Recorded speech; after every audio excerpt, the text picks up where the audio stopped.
Hora do grande debate aqui no Expresso CNN. A partir de agora, temas relevantes com visões diferentes sobre o mesmo assunto. Para você construir, então, a sua opinião. 7 integrantes da Lava Jato em São Paulo pediram demissão conjunta da Força Tarefa.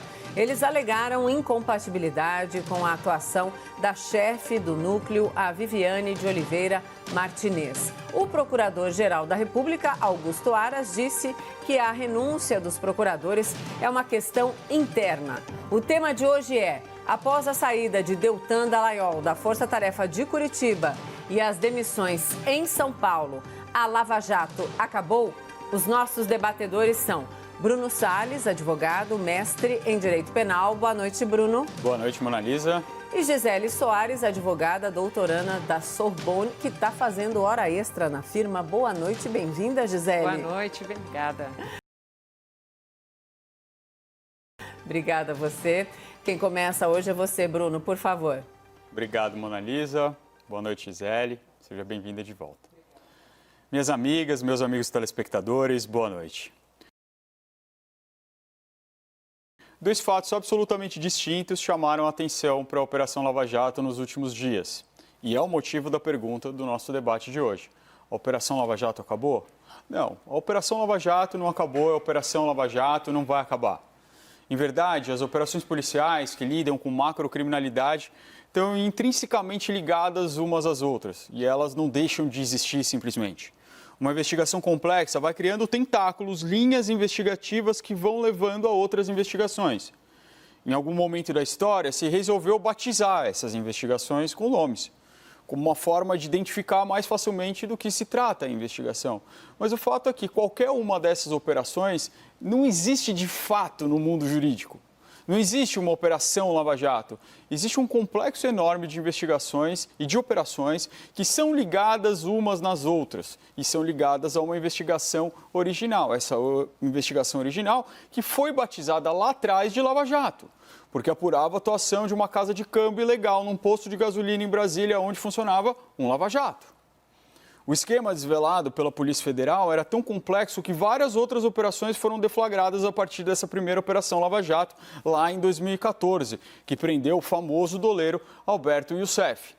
De lá para cá vieram várias operações, operações Bidone, Dolce Vita, Casablanca, Juízo Final, My Way, Que País é Esse, A Origem, Erga Omnes, mais uma série de operações e de investigações derivadas dessa operação original. Essas operações foram chamadas de fases da Operação Lava Jato. Para cuidar de todas essas investigações, foi constituída a polêmica Força Tarefa de Curitiba, que passou a se dedicar exclusivamente aos desmembramentos daquela operação original que começou com um doleiro e acabou chegando no ex-presidente da República. Mas como isso poderia acontecer? O que o Lula tem a ver com Curitiba e com o doleiro de Brasília? E factualmente, absolutamente nada. Mas no processo penal, existe uma regra de competência, ou seja, uma regra de distribuição dos processos chamada conexão. Então vamos lá falar um pouquinho de processo penal, que é um dos meus assuntos preferidos, inclusive. A regra do processo penal é que a autoridade competente para apurar um crime é aquela do local onde aconteceu o crime. Mas em determinadas hipóteses, essa competência territorial, essa regra geral, pode ser alterada pela regra da conexão. O que é isso? Em termos simples, a conexão acontece quando um processo está ligado ao outro. E ela pode se dar pelas pessoas que estão reunidas ou pelos fatos. E na Operação Lava Jato, sempre se sustentou que os fatos estavam ligados uns aos outros. Daí que você começa num Lava Jato e chega no presidente da República. Começou-se a falar de uma tal competência universal de Curitiba. E é claro que essa regra da conexão tem um componente de subjetividade muito grande. E a Força Tarefa de Curitiba começou a sustentar que uma série de fatos era da sua competência. Até que o Supremo Tribunal Federal decidiu, em uma ação, que a Lava Jato só teria competência para apurar os fatos relacionados à Petrobras. Tudo que não fosse relacionado à Petrobras, mesmo que fossem informações obtidas a partir de colaborações premiadas, firmadas com a Força Tarefa de Curitiba, deveria respeitar a competência territorial. Principalmente após a delação, a grande delação do Grupo Odebrecht, anexos com elementos de prova para início de investigação foram remetidos para vários estados. Os principais estados que receberam essas informações? São Paulo e Rio de Janeiro. E por isso, esses estados tiveram também que criar forças-tarefas específicas para lidar com o processamento, com a quantidade de informações recebidas da Lava Jato de Curitiba e da Procuradoria-Geral da República lá de Brasília. Tudo isso para dizer que não existe uma Lava Jato. Existem várias investigações que não vão se encerrar, senão por decisão judicial, independentemente de quem seja o promotor ou a força-tarefa responsável.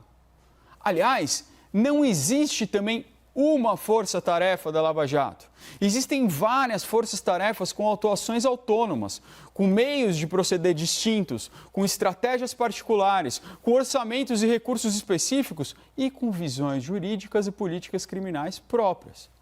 A Força-Tarefa de Curitiba não tem nada a ver e não pode ser confundida com a Força-Tarefa de São Paulo. A saída de Deltan Dallagnol da coordenação da Força-Tarefa de Curitiba, acuado pela enxurrada de acusações de condutas de irregularidades, muitas delas comprovadas pelas mensagens reveladas pelo consórcio de imprensa coordenado pelo The Intercept, essa saída não tem qualquer relação com o pedido de desligamento dos membros da Força-Tarefa de São Paulo, que sempre tiveram uma atuação discreta, técnica, precisa.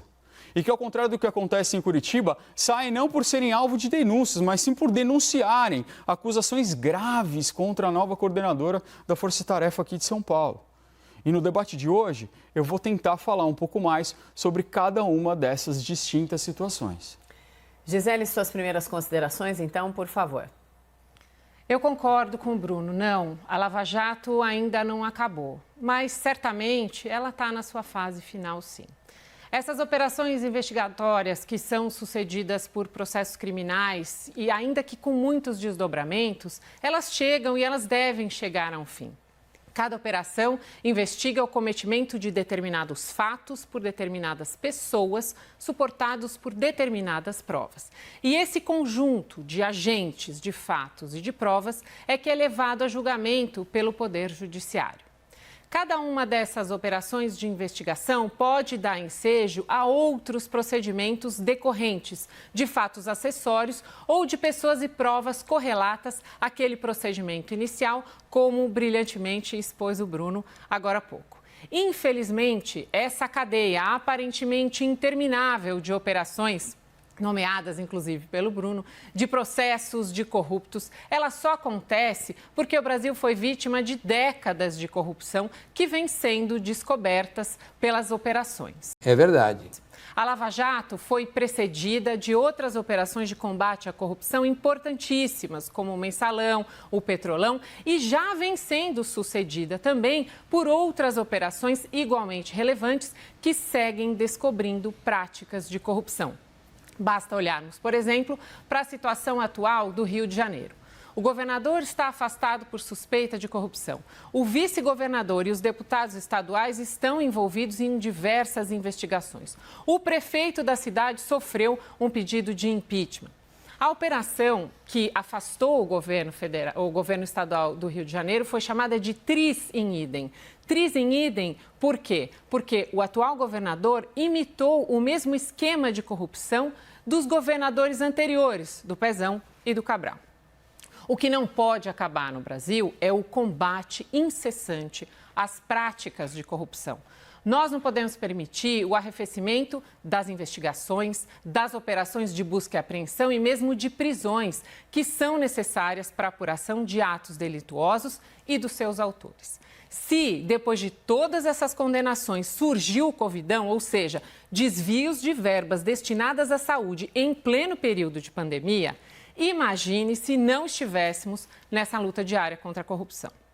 O apoio da população à Operação Lava Jato se transformou verdadeiramente num grito por probidade, por honestidade, por conduta moral e proba dos políticos, dos empresários, enfim, de todos os brasileiros. O ofício de pedido de desligamento dos procuradores de São Paulo e também a saída do procurador Deltan Dallagnol da coordenação da Força Tarefa são, infelizmente, sinais muito ruins, comemorados somente por aqueles que querem a volta da bandalheira, a volta da desordem e dos esquemas fraudulentos. Ah, agora eu entendi! Agora eu saquei! Quem deseja um país livre de corrupção, livre de corruptos, deve seguir apoiando as operações e, principalmente, as instituições brasileiras de combate à corrupção, à lavagem de dinheiro e ao crime organizado. O Ministério Público desempenha um papel de fundamental importância na condução das ações penais contra criminosos e desenvolveu, ao longo desses anos, um conhecimento muito aprofundado das variadas e criativas formas de cometimento de fraudes e ilícitos. Por isso mesmo, é fundamental que o Ministério Público resolva essas disputas, esses problemas políticos internos que vêm atrapalhando a instituição de se desincumbir das suas funções principais, que são o combate à corrupção. O Brasil está em transformação, com propostas de economia liberal em curso e também com intolerância a qualquer forma de desvio público, de dinheiro público para enriquecimento ilícito. Só um Ministério Público uno, indivisível e coeso, com o apoio às forças-tarefa, é que poderá possibilitar alguma chance de sucesso nessa nossa luta à corrupção. A Lava Jato acabou? Não.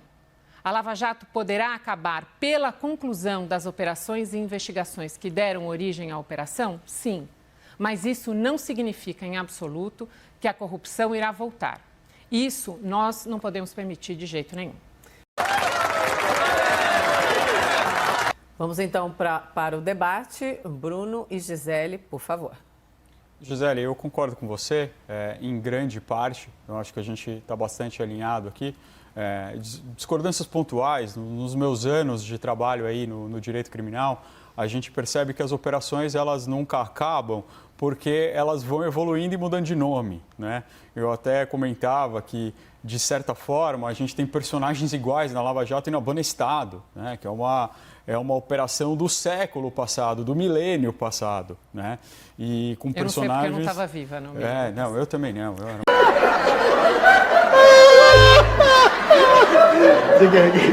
muito pequeno. Mas ela é uma operação que vai evoluindo, né? A gente viu isso várias vezes, Operação Chacal, que se transforma na Operação Satyagraha por meio de uma intersecção com o Mensalão. A própria Operação Lava Jato, ela tem muitas intersecções com a Operação Greenfield. Ela tem alguns pontos de contato com uma grande operação, com a Operação Carne Fraca. Então, essas operações, elas não vão acabar, e eu digo isso, não vão acabar porque elas não existem. Elas não existem. Isso é uma ficção para a gente poder chamar algum grupo de operação, algum grupo de investigações como algo coeso, como algo parecido. Mas elas não são. Elas não são. Dentro da Operação Lava Jato, a gente está falando de processos que estão... apurando desvios em determinadas obras que não tem nada a ver com políticos, por exemplo. Em outros processos, nós estamos tratando de políticos. Em outros processos, isso vai para a PGR por conta de foro privilegiado. É um complexo muito grande, por isso que eu digo que não acaba. Evidentemente, uma hora o processo acaba, né? Mas essa operação, como ela não tem exatamente uma forma, como ela é um jeito didático de comunicar. Por isso que eu também chamo que é uma grande estratégia de marketing que é utilizada pelos órgãos de acusação no Brasil e no mundo, não é uma coisa nossa, ela também não tem fim. Tem fim a hora que ela fica ultrapassada. Em certo sentido, são como os planos econômicos do nosso governo, né? Eles vêm evoluindo, eles trocam de nome e chamam de novo. Não, nada a ver, irmão. Pois é, Bruno. Precisamos fazer uma separação, que você fez muito bem, entre operações e processos. Então, as operações de investigação, realmente, elas servem para isso, para ir aprofundando, ir desvendando aquele novelo e ir apurando quais são as pessoas, quais são os fatos que ligam aquelas pessoas a condutas eventualmente criminosas e apurar as provas para cada um desses fatos ligando esses agentes. A questão das operações, elas se desenvolvem de forma mais longa e realmente são sucedidas por outras, porque há um fio conector ali que dificilmente se rompe, a não ser que conseguíssemos realmente atingir um ponto em que não houvesse mais a corrupção. Então, aí estariam encerradas essas operações. Agora, os processos, eles precisam, sim, ter um começo, um meio e um fim. O processo não é um fim em si mesmo. O processo tem como desiderato, como função, levar aquela situação de confusão, enfim, aquela situação em que há uma investigação para que haja, depois de garantidas todas a ampla defesa e o contraditório, para que haja uma conclusão, para que haja uma condenação, ou seja, que o Estado dê uma resposta à sociedade de qual é aquela situação na avaliação do Estado e como será a solução daquele problema, com prisão, com tornozeleiras eletrônicas, com prisões domiciliares, com absolvições também, com muitas vezes anulações, porque no curso daquele processo não houve o cuidado com o devido processo legal, então há nulidade de alguns atos ou de todos. Então, os processos, sim, eles precisam se encerrar. E é justamente aí que reside a grande dificuldade. Qual é o limite desta conexão para que, então, um processo tenha desdobramento em outros e qual é o limite dessa conexão para que uma operação tenha desdobramento em outras? E esse foi um dos pontos que foi levantado justamente nesse ofício e foi um dos fundamentos usados pelos procuradores aqui de São Paulo para, então, pedirem o seu desligamento. A discussão deles com a procuradora é justamente essa. Ela, na sua alegação, na sua visão, na sua interpretação, não vê conexões que foram sim vistas e que foram usadas pelos procuradores para então dar fundamento para oferecimento das denúncias e para então o desenvolvimento desses processos penais. Vou pegar um gancho nessa fala, Gisele, para falar sobre duas coisas. O primeiro, nesse sentido plurívoco que a palavra operação tem dentro do processo penal. A gente chama de operação um complexo grande de investigações, de uma maneira um pouco leiga. É assim que a gente fala a grande operação Lava Jato. É o complexo de todas as investigações. Mas a gente também chama de operação a fase ostensiva de uma investigação, que é quando se revela ao público, por meio de medidas cautelares, busca e apreensão, quebras de sigilo, prisões temporárias, as malfadadas conduções coercitivas que agora foram extintas, graças a Deus e graças à Constituição Federal, na verdade. Essa é a fase ostensiva, a operação. Quando a gente vê de manhã Lava Jato na rua, estão se cumprindo fase ostensiva de uma operação. E isso acaba gerando uma certa confusão e é por isso que eu falo que esse grande complexo, o Lava Jato, é algo mais didático, é algo mais de comunicação do que algo jurídico. É algo que a imprensa usa e usa com razão para que possa comunicar ao telespectador, mas que dentro do âmbito jurídico acaba não fazendo muito sentido. O segundo ponto que eu queria pegar carona é para falar exatamente sobre a regra de competência que eu falei na minha fala inicial. Bom, vamos pensar em um caso hipotético. Eu estou investigando um caso de crime tributário. Eu consigo um mandado de busca e apreensão, eu vou na casa da pessoa e eu encontro um cadáver. É um novo crime, né? Esse crime é conexo ao primeiro? Ele tem fatos conexos a esse primeiro? Essa é a grande dificuldade da conexão. Porque se eu encontrar um processo de lavagem de dinheiro nesse crime tributário, não haverá qualquer voz dissonante, qualquer uma, para dizer que os crimes são conexos. Se eu encontrar dinheiro embaixo da cama, não vai ter ninguém que vai dizer que essa possível ocultação que geraria uma lavagem de dinheiro não é conexa. Mas se eu encontrar um cadáver, não. E se a gente for pensar filosoficamente na conexão dos fatos, claro que tem uma conexão, mas a conexão filosófica é diferente da conexão jurídica. E é aí onde começou o grande problema que gerou esse desligamento aqui da Força Tarefa de São Paulo. E eu acho que eu já excedi meu tempo. Faz tempo. Continuo depois, passo para a Gisele. Se quiser, pode continuar. Eu ia, inclusive, aproveitar para acrescentar mais um dado importante. Acho que não só a dificuldade por conta da subjetividade dessa conexão dos fatos, mas também aí uma discordância minha com você, Bruno, com relação às pessoas. Você colocou na sua fala inicial que entende que não há essa ligação ou que são situações distintas e que devem ser analisadas de formas distintas, o desligamento dos procuradores de São Paulo e até a sua própria atuação, colocada por você como mais discreta, com a atuação da Força Tarefa lá de Curitiba, que vinha sendo coordenada pelo procurador Deltan Dallagnol.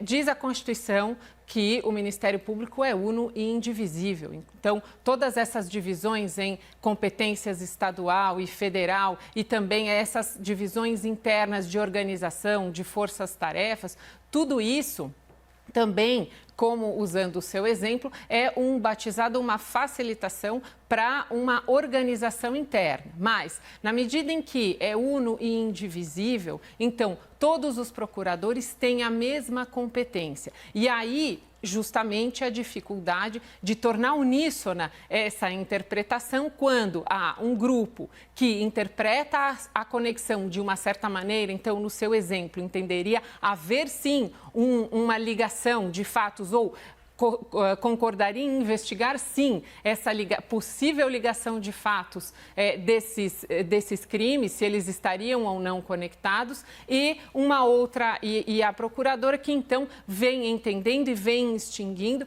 e no ofício deles, que eu concordo com você, um texto muito bem redigido, mas com um conteúdo bastante grave, com um conteúdo que deve sim ser levado em consideração pela Corregedoria, pelo Conselho Nacional do Ministério Público, para que sejam apurados os fatos que foram colocados. Então, a dificuldade é tanto na conexão dos fatos, como também na identificação dessa disputa de competências, já que o Ministério Público é uno e indivisível e todos gozam dessa mesma prerrogativa, dessa mesma competência. Gisele, é uma pena que o debate hoje não tem 1 hora, porque a gente teria muito assunto para falar aqui. Mas o fato é que a circunstância de o Ministério Público ser uno e indivisível não quer dizer que ele não tenha organização.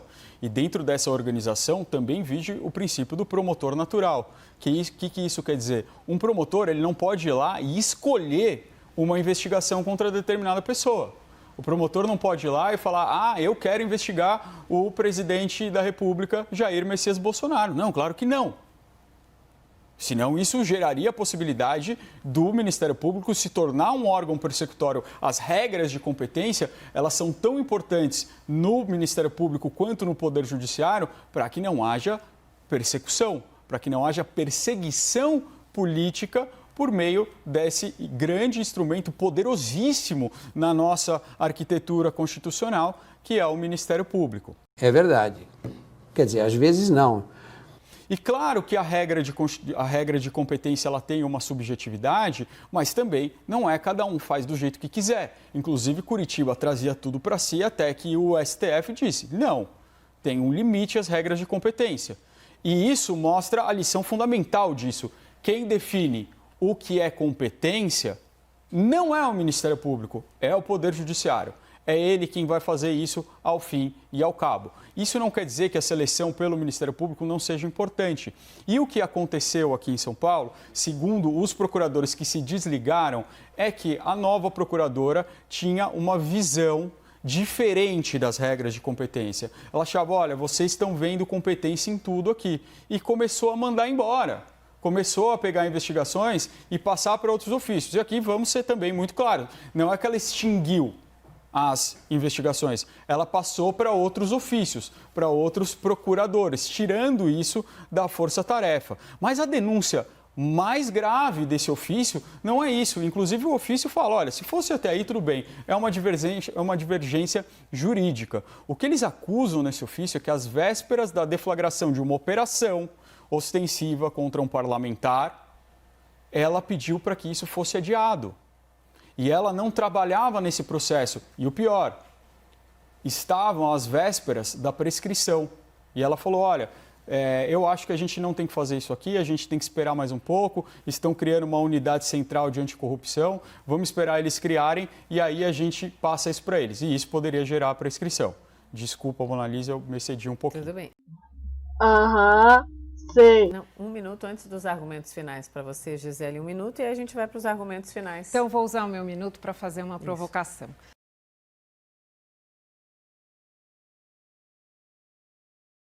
Como é que a gente faz com o princípio da isonomia? Veja, nós temos que garantir para todos os brasileiros e para todos os jurisdicionados e para todos os acusados que sejam acusados da mesma maneira, que sejam acusados sob os mesmos critérios. Se nós temos promotores que, apesar dos critérios, têm interpretações tão díspares e tão diferentes, é aí que está o grande problema. Esse é o desafio. Então, é preciso que haja critérios suficientes para limitar essa subjetividade, para que todo aquele que está sendo acusado, todo jurisdicionado, que ele tenha garantida não só decisões isonômicas. Então, a pessoa acusada em São Paulo, a pessoa acusada em Curitiba, a pessoa acusada no Nordeste, ela tem que receber um tratamento igual. E essa é justamente a dificuldade que eu vejo, Bruno, diante dessas acusações tão graves que foram feitas nesse ofício.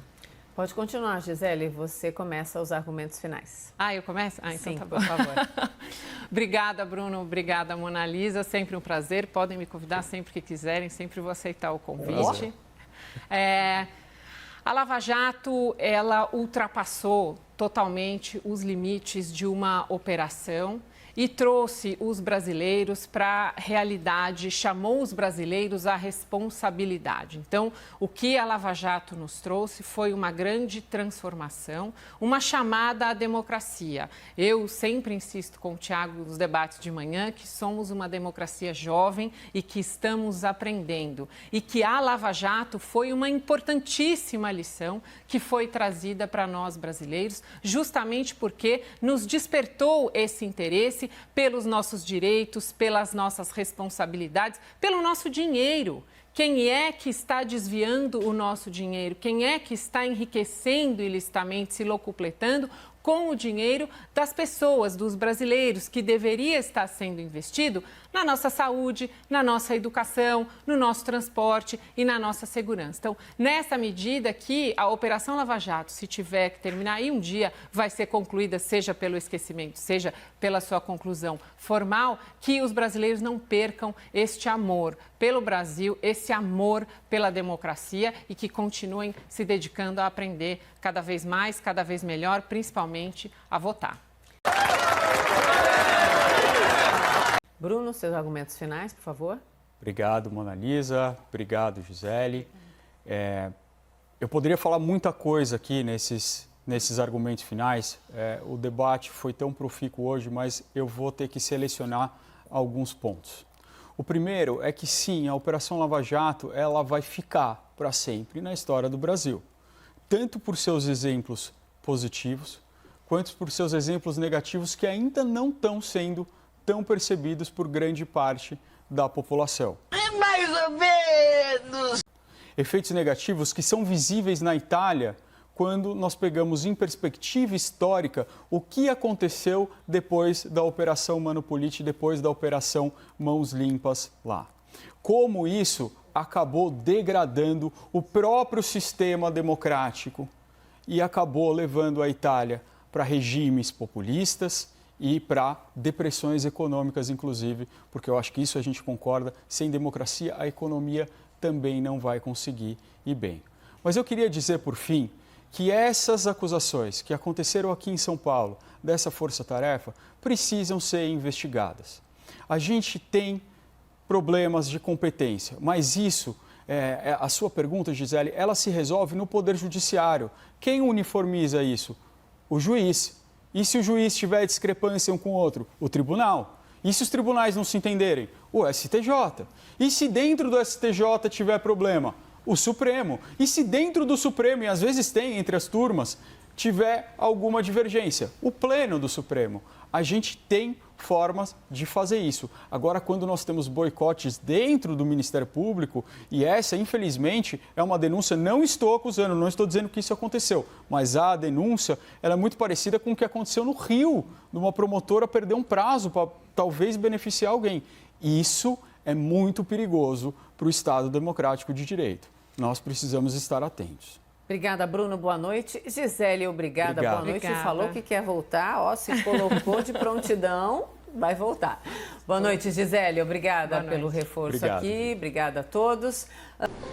Eu não estou suportando mais. Eu estou no limite, Brasil.